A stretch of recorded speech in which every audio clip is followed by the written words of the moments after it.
Hello and welcome to our YouTube channel Omega classes. दोस्तों आज देखते हैं इलेक्ट्रोस्टैटिक चैप्टर क्लास 11 स्टैंडर्ड का।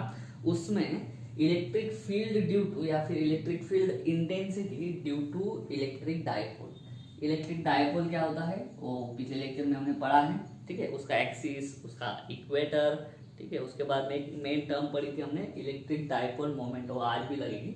तो इलेक्ट्रिक डायपोल मोमेंट, ठीक है। इलेक्ट्रिक डायपोल मोमेंट मतलब क्या? It is the strength of the dipole. It is the strength of the dipole मतलब वो कितना स्ट्रांग है, डायपोल कितना स्ट्रांग है, आजू बाजू के जो उसका एनवायरनमेंट है, सराउंडिंग का जो एनवायरनमेंट है उस पर वो कितना असर कर सकता है। तो वो निकालने के लिए फॉर्मूला था Q इंटू 2L और उसको हम डिनोट करते हैं P से। ये लिख रहा हूँ इसलिए क्योंकि आज लगेगा, ठीक है। और Q क्या है? जो डायपोल है उसमें दो चार्जेस है, उनमें से एक चार्ज का मैग्नीट्यूड, क्योंकि दोनों चार्जेस सेम होते हैं लेकिन खाली उनका पोलैरिटी अपोजिट होता है, ठीक है ना। और 2L क्या है? उन दोनों चार्जेस के बीच का डिस्टेंस। तो हम पहला केस है इसमें कि एक पॉइंट लेंगे जो पॉइंट होगा एक्सिस पे, है ना। कोई भी चार्ज लेते हैं हम, कोई भी एक सिंगल चार्ज है, किसी भी मीडियम में रख दो उसको, किसी भी चार्ज का किसी भी मीडियम के अंदर उसको अगर हम रख देंगे तो सबसे पहला काम क्या करता है वो? उसके आजू बाजू में फील्ड प्रोड्यूस करता है। अब ये तो डायपोल है, डायपोल मतलब कितने चार्जेस हैं? दो चार्जेस है, सही है ना। तो दोनों चार्जेस अपनी अपनी फील्ड बनाएंगे, ठीक है। तो डायपोल में दो चार्जेस है, एक कोई पॉइंट लेंगे हम अलोंग द एक्सिस, पहली केस क्या है? अलोंग द एक्सिस, और दूसरी होंगी अलोंग द इक्वेटर, ठीक है। दोनों वीडियो खत्म होने के बाद सीईटी के लिए एक फॉर्मूला देखेंगे हम कि पॉइंट एक्सिस पे भी नहीं होगा, इक्वेटर पे भी नहीं होगा, कहीं बीच में होगा, एक्सिस के साथ में कुछ एंगल बनाते होगा, ठीक है। तो उसके लिए भी फॉर्मूला देखेंगे जो सीईटी के लिए काम में आएगा, टेक्स्ट बुक में नहीं है, बाहर से देखेंगे, ठीक है। तो पहला है पॉइंट हमारा अलोंग द एक्सिस, तो इसके लिए डायपोल ले लेते हैं। डायपोल अगर निकालेंगे तो समझ में आ जाएगा, ठीक है। मान लो यहाँ पे नेगेटिव चार्ज है -Q और इतने अंतर पे उतना ही लेकिन +Q।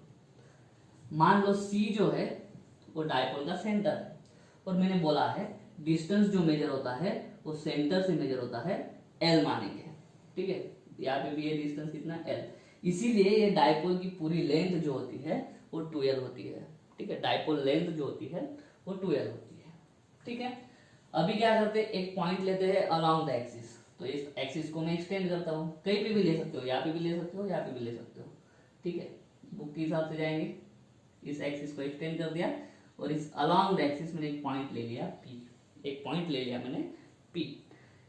इस पॉइंट पे मुझे क्या करना है ना, इस पॉइंट पे मुझे इलेक्ट्रिक फील्ड इंटेंसिटी ढूंढनी है, ठीक है। अभी यहाँ पे दो चार्जेस है, एक -Q जो यहाँ पे फील्ड प्रोड्यूस करेगा, एक +Q जो यहाँ पे फील्ड प्रोड्यूस करेगा। इलेक्ट्रिक फील्ड का फॉर्मूला क्या है? Q/4πε0r²। ε0 तब जब फ्री स्पेस या वैक्यूम होगा, मीडियम जब होगा तब सिर्फ एप्सिलॉन, ठीक है। तो यहाँ पे R देखना, ठीक है। ये Q से ये डिस्टेंस कितना है और ये -Q से डिस्टेंस, तो जो -Q जो है जो यहाँ पे फील्ड प्रोड्यूस करेगा उसकी वैल्यू कम होगी, क्योंकि डिस्टेंस ज़्यादा है, डिस्टेंस ज़्यादा होगा तो इलेक्ट्रिक फील्ड कम होगी। उसके कंपेयर में अगर +Q से डिस्टेंस गिनेंगे तो डिस्टेंस छोटा है, डिस्टेंस कम है मतलब R कम है, R कम है मतलब E की वैल्यू ज़्यादा होगी। तो दोनों चार्जेस इस पर्टिकुलर पॉइंट पे सेम फील्ड नहीं बनाते, नहीं तो नॉर्मल हमारा क्या हो जाता है कि एक -Q यहाँ पे जो फील्ड बनाएगा, +Q यहाँ जो फील्ड बनाएगा, -Q की फील्ड यहाँ पे, +Q की फील्ड यहाँ पे, दोनों फील्ड एक दूसरे को कैंसिल कर देंगे। वैसा होता नहीं है, क्योंकि फील्ड जो है सिर्फ चार्ज की वैल्यू पे नहीं तो डिस्टेंस पे भी डिपेंड करता है, ठीक है। नहीं तो नॉर्मल परसेप्शन हो जाएगा, -Q का फील्ड +Q कैंसिल कर देगा, ऐसा नहीं है, ठीक है। डिस्टेंस भी देखना होता है, ठीक है। तो +Q वाली फील्ड बड़ी होंगी, -Q वाली फील्ड छोटी होंगी। तो रिजल्टेंट निकालना होता है। मैं रिजल्टेंट क्यों बोल रहा हूँ, टोटल नहीं बोल रहा हूँ, रिजल्टेंट इसलिए क्योंकि इलेक्ट्रिक फील्ड जो है वो वेक्टर क्वांटिटी है, इलेक्ट्रिक फील्ड जो है वो वेक्टर क्वांटिटी है। तो टोटल फील्ड यहाँ पे जब हमको निकालना पड़ेगा तब हमको कौन सी सम करनी पड़ेगी? तब हमको वेक्टर सम करना पड़ेगा। सीधा जो अलजेब्रिक सम है या अरिथमेटिक सम जो है वो काम नहीं करेगा। क्वांटिटी कौन सी है वो देखो, ठीक है। और उसके हिसाब से सम डिसाइड करो। यहाँ पे जो रिजल्टेंट निकाल रहे हो वो है electric field. Electric field is a vector quantity और रिजल्टेंट इलेक्ट्रिक फील्ड निकालना है तो हमको वेक्टर सम करना पड़ेगा। ठीक है, चलिए अभी मान के चलते हैं कि ये डिस्टेंस इतना 12 है, सेंटर से एक डिस्टेंस मेजर करते हैं हम, आर जितना डिस्टेंस है किसका, इस पॉइंट का डिस्टेंस कितना है, आर जितना। ठीक है, एक डायपोल कंसीडर कर लिया, उसमें एक चार्ज है -q, दूसरा है +q, C is the centre of the dipole, दोनों का डिस्टेंस कितना है LL। एक पॉइंट P कंसीडर कर लिया, कहाँ से, सेंटर से कितने डिस्टेंस पे, R इतने डिस्टेंस पे अलोंग द एक्सिस। इस पॉइंट पे हमें निकालना है। ठीक है, इसका नाम है A और इधर का जो है पॉइंट B। A पॉइंट पे -q चार्ज है, B पॉइंट पे +q चार्ज है, P पॉइंट पे फील्ड निकालना है इन दोनों की वजह से। ठीक है, तो चलिए अभी पहले की वजह से निकालते हैं। फील्ड ड्यू टू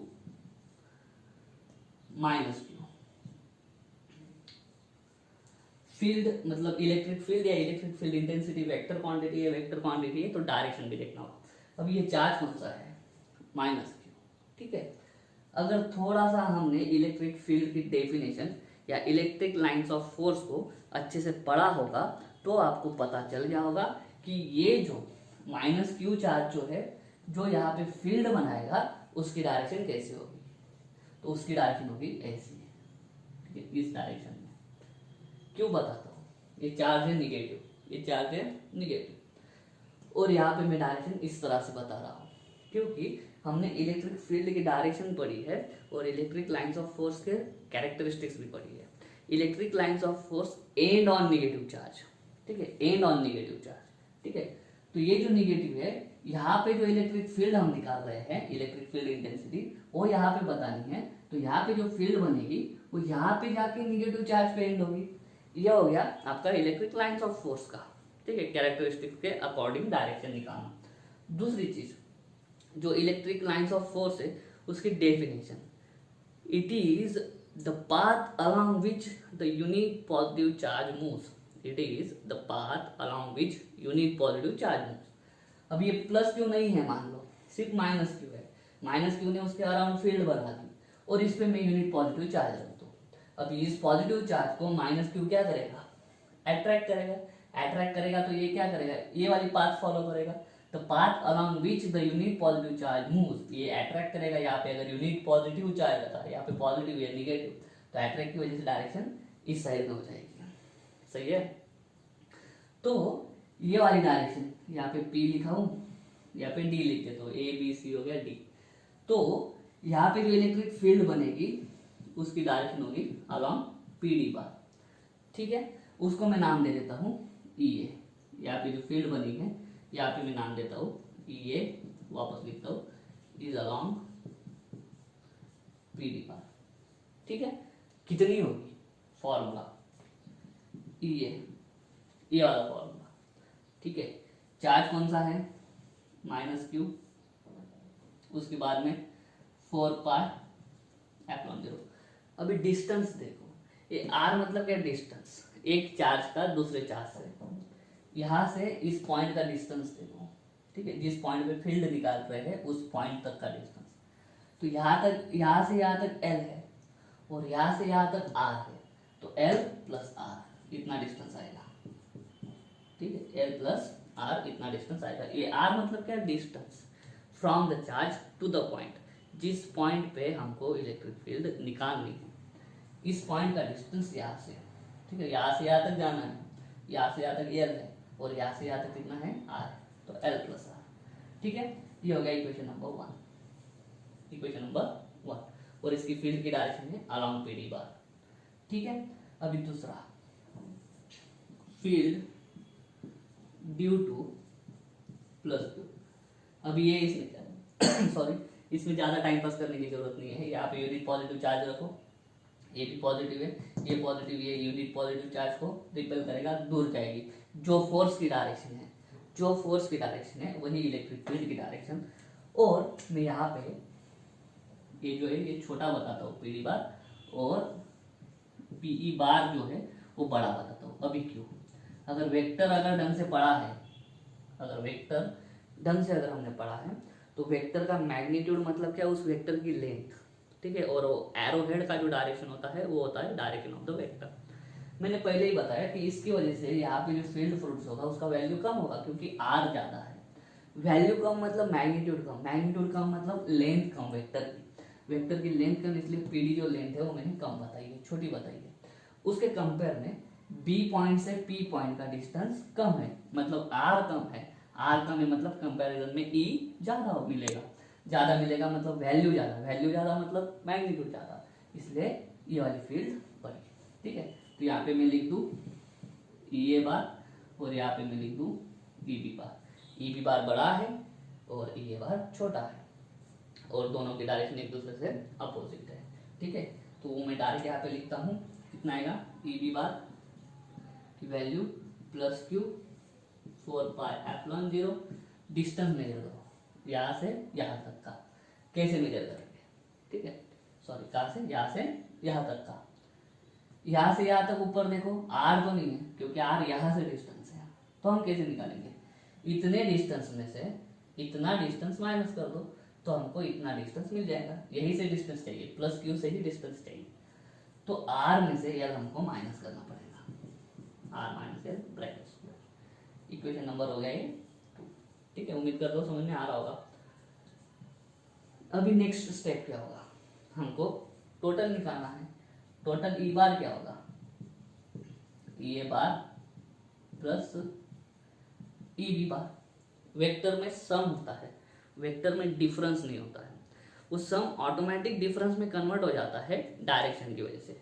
लिखता हूँ मैं यहाँ पे, ऐसा लिखूंगा फिर तो मैं पहले ई बी बार लिखता हूँ plus E A bar. E B बार क्या है आपका प्लस, और ऑटोमेटिक ये माइनस जो है माइनस इधर मिल जाएगा आपको, ठीक है, डायरेक्शन अपोजिट होने की वजह से। तो अभी अपन सिर्फ इस पे जाते हैं, मैग्नीट्यूड निकालते हैं टोटल फील्ड का। ये तो हमको समझ में आ रहा है कि ई बी बार में से ये बार माइनस हो जाएगा, और माइनस हमको दिख भी रहा है कि माइनस करना है। तो चलो पहले बड़ा है, बड़े में से छोटा माइनस होगा, बड़े में से छोटा माइनस क्यों होगा, क्योंकि डायरेक्शन अपोजिट है, ठीक है। और हमको यहाँ पे दिख भी रहा माइनस, ठीक है। Q upon 4πε0 R minus L bracket square plus minus Q है ना 4πε0 R plus L bracket square.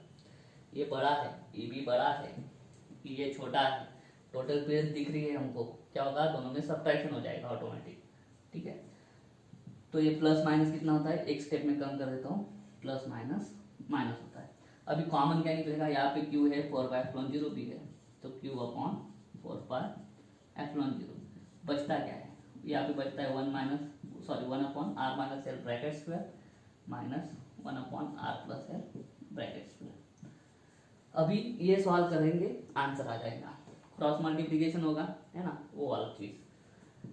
Q upon 4πε0 करते हैं, आर प्लस, देखो मैं क्या करता हूँ ना, ये R plus L bracket square को एज इट इज इधर नहीं लेके जाता हूँ, उसको एक्सपांड करके लेके जाता हूँ, एक स्टेप कम करता हूँ। A plus B bracket square का formula A square plus 2ab plus B square, इसको मैं इससे मल्टीप्लाई करूंगा ना, क्रॉस मल्टीप्लीकेशन, तो ये इधर जाएगा, क्या हो जाएगा, R square plus 2rl plus L square minus ये भी इधर जाएगा multiply, A minus B bracket square का formula A square minus 2ab plus B square, और अपॉन इन दोनों के बीच में multiplication, R minus L bracket square R plus L bracket square, ठीक है। चलिए क्यू अपॉन 4πε0, ठीक है।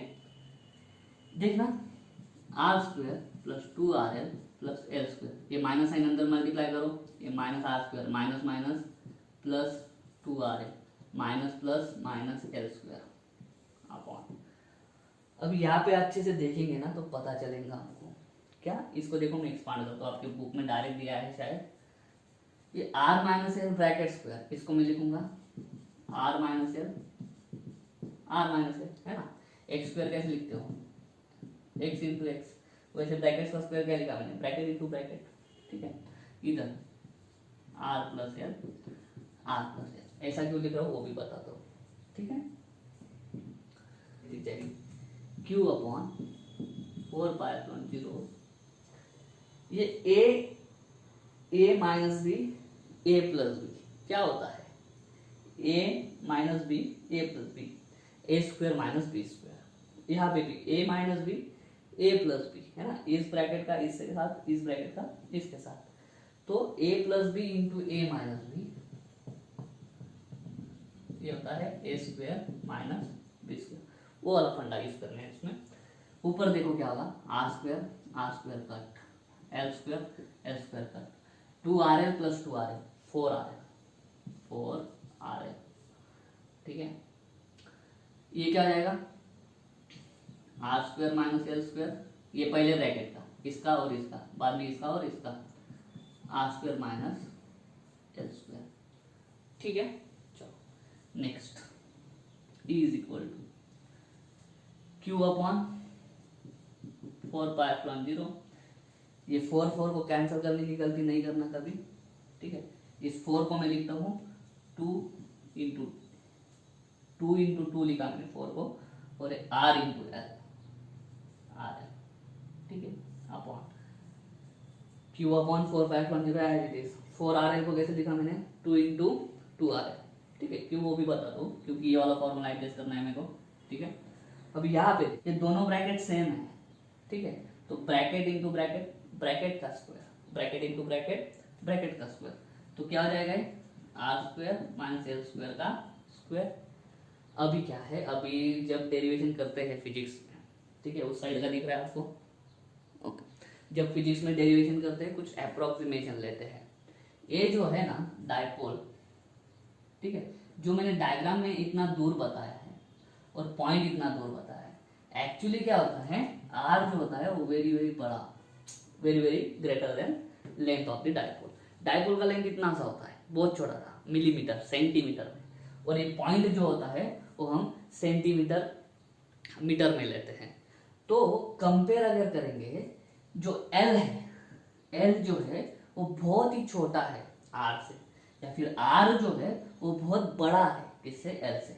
ये डिस्टेंस देखो आप, सेंटर से पी का डिस्टेंस देखो ज्यादा है, उसके कंपैरिजन में जो एल होता है ना वो बहुत छोटा होता है, लेकिन डायग्राम समझने के लिए अपन थोड़ा बड़ा बता देते हैं, ठीक है। लेकिन एक्चुअली भी एल जो है, एक्चुअल में एल बहुत छोटा होता है किससे, आर से। तो हम क्या कर सकते हैं, एल को निग्लेक्ट कर सकते हैं। तो एल को निग्लेक्ट कर दिया तो ई बचेगा क्यू अपॉन 4π/0, ये 2 एज इट इज। अभी देखो मैंने क्या करा, 1/4π/0, क्यू रहने दिया, 2 एज इट इज। तो देखो Q into 2l, Q into 2l क्या होता है, p होता है, ठीक है। और उसके बाद में r भी बचा है, ठीक है। जो जो चीज बची है वो ढंग से क्या करा हमने, इसको 1/4π/0 लिख दिया, q इंटू 2l क्या होता है, p। तो q 2l का काम खत्म, p लिख दिया, उसके बाद में ये 2 बचा, इसके बाद में r बचा, तो 2 बचा, q इंटू 2l को p लिख दिया, बाद में ये वाला r बचा। अभी यहाँ पे क्या करूंगा मैं, आर स्क्वायर का स्क्वायर, क्योंकि एल को निग्लेक्ट कर दिया।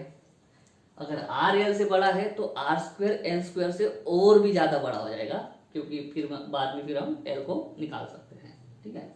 अगर आर एल से बड़ा है तो आर स्क्वायर एल स्क्वायर से और ज्यादा बड़ा हो जाएगा, ठीक है। तो यहाँ पे क्या लिखेंगे अपन, 1/4π/0 2pr अपॉन ये क्या हो जाएगा, आर स्क्वायर का स्क्वायर मतलब r⁴, और ई आ जाएगा फाइनल वैल्यू इसका 2p अपॉन 4π/0 r³, क्योंकि ऊपर का एक r और नीचे r⁴, दोनों में डिवीजन होगा, एक दूसरे को कैंसिल कर देंगे, ई की वैल्यू ये आई मॉड ई, मैग्नीट्यूड। इस पॉइंट पे जो इलेक्ट्रिक फील्ड बन रहा है उसका मैग्नीट्यूड। और समझ के चलो क्या है, डायरेक्शन क्या होगी, स्केलर वेक्टर चैप्टर फिर से, जो बड़ा वाला वेक्टर होता है, जो बड़ा वाला वेक्टर होगा उस डायरेक्शन में हमारा ई का डायरेक्शन होगा, इलेक्ट्रिक फील्ड का डायरेक्शन होगा। तो direction will be from minus Q two plus Q, direction will be from minus Q two plus Q. ठीक है, अगर पॉइंट इधर लेंगे तो फिर उल्टा हो जाएगा, अगर पॉइंट इधर के साइड आएगा तो उल्टा। तो पॉइंट कहाँ पे दिया है उसके हिसाब से हमको चलना है, क्योंकि पॉइंट अगर इधर देंगे तो इससे डिस्टेंस कम होगा, डिस्टेंस कम तो ई बढ़ जाएगा, तो इसमें से इसको माइनस करना पड़ेगा। ठीक है, और रिजल्टेंट डायरेक्शन आएगा इधर के साइड। तो इस तरह से हम उसको प्रूव कर सकते हैं।